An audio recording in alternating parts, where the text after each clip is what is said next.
There is a voice within us that never falls silent.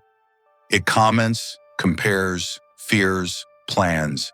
It tells you what you should have done, what you still must do, what others might think of you. This voice is so constant that we mistake its sound for the very self. But what if it isn't you? What if this inner voice, the one that seems to guide us, is actually the one that imprisons us? Every spiritual tradition, in its own way, affirms the same truth. The mind is the best of friends and the worst of enemies. When tamed, it becomes light. When wild, shadow.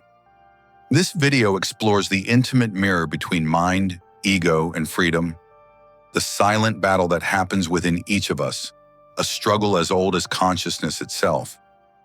The ego, ahamkara, as the ancient texts call it, is the creator of our most persistent illusion, separation.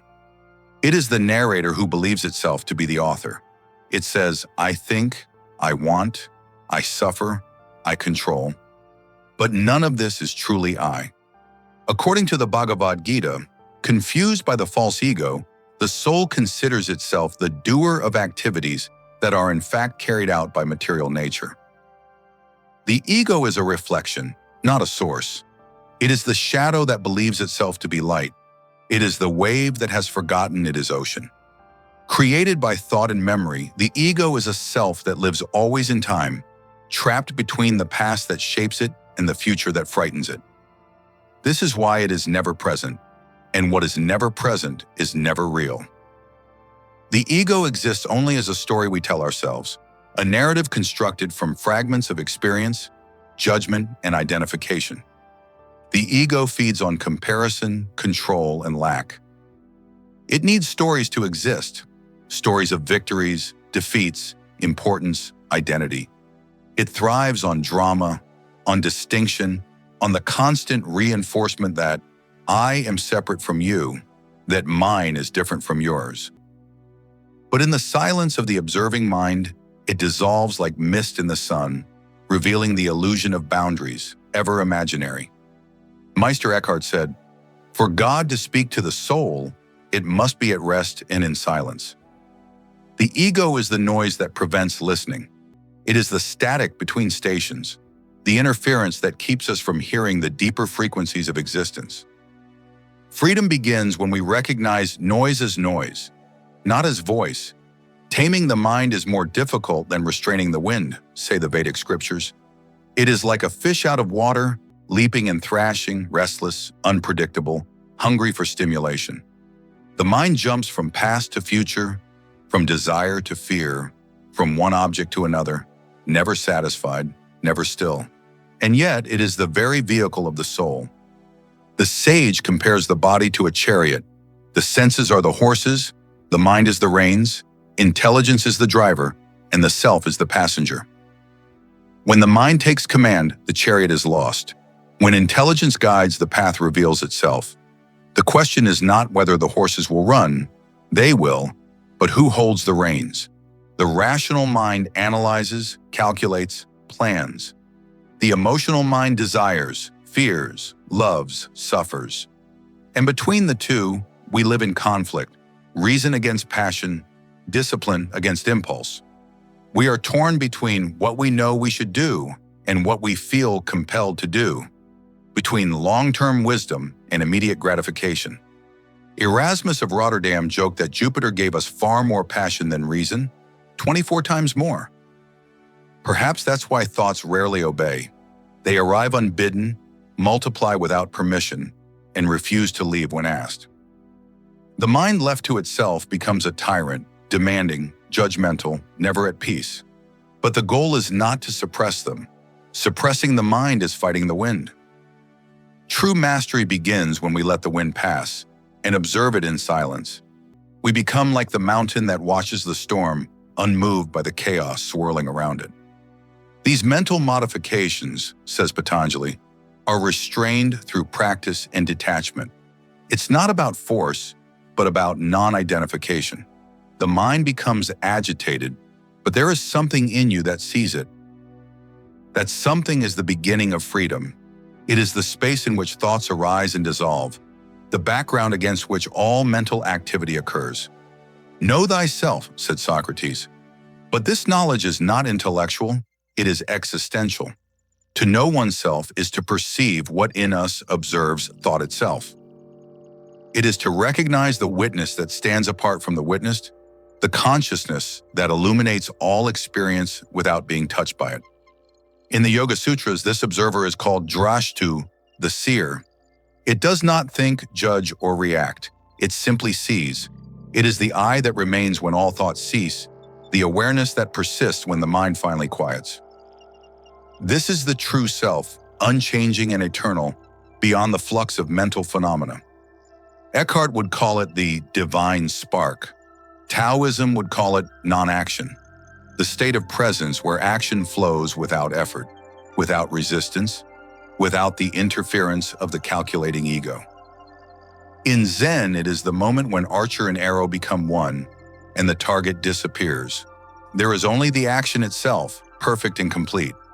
This silent observer does not oppose the mind but contains it. It is the pure mirror where the mind reflects. And when the mirror is clean, the reflection becomes faithful to reality. We see things as they are, not as the ego wants them to be, not filtered through layers of expectation and conditioning. To free oneself from the ego is to remember that you are the mirror, not the image. The mind creates forms, ideas, memories, identities. But the mirror remains unchanged even when it reflects nothing. The mirror doesn't judge what it reflects, doesn't cling to pleasant images or reject unpleasant ones. It simply is. So how do we tame the inner voice? The traditions converge on three keys: knowledge, practice, and detachment. Knowledge is clarity.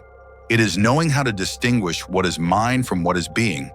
When you perceive there is a thought instead of saying, I think, something shifts. The subject moves from the prison of thought to the freedom of observation. You are no longer the thought. You are the one aware of the thought. Practice is presence. Like the archer who repeats the gesture until the gesture becomes meditation, the mind stabilizes in the focus of now. In the yoga tradition, this is called Chitta Vritti Nirodha, the silencing of mental waves. Not repression, but serenity.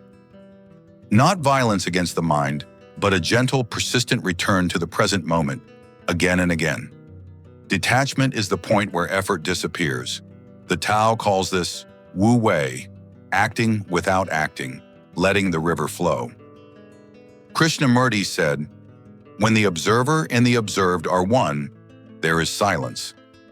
When there is no one trying to achieve silence, silence is already here. When there is no one trying to control the mind naturally settles. And in that silence, something happens. The mind ceases to be a tyrant and becomes an instrument. It begins to serve the self. And then the ego, the false author, disappears like a dream at dawn, revealing the dreamer who was always awake. Taming the inner voice is not fighting against it. It is listening to it until it tires of shouting. It is observing the noise until the noise dissolves into presence. The mind, when truly seen, loses its power to hypnotize. The thoughts continue, but they no longer define us. The emotions arise, but we are not swept away by them. The mind can be the prison or the mirror of freedom. When it turns outward, it seeks control, approval, security, and is never satisfied. When it turns inward, it becomes transparent, and being begins to shine through it. We stop grasping at the world and begin to rest in awareness itself. In the end, the mind need not be destroyed, but purified. And the ego need not be fought, but understood, seen as the reflection of light, not as light itself. It is a tool, not the master. It is the servant, not the king. True mastery is the absence of mastery. It is the state in which consciousness ceases to identify with what passes. We become like the sky that watches clouds drift by, knowing that no cloud can stain the sky, no storm can diminish its vastness. Then the inner voice finally falls silent, and silence finally speaks.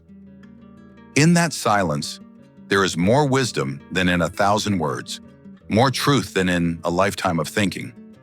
In that moment, the human being finds what was always sought outside: the freedom to simply be, not to become, not to achieve, not to prove, just to be, fully and completely, without apology or explanation.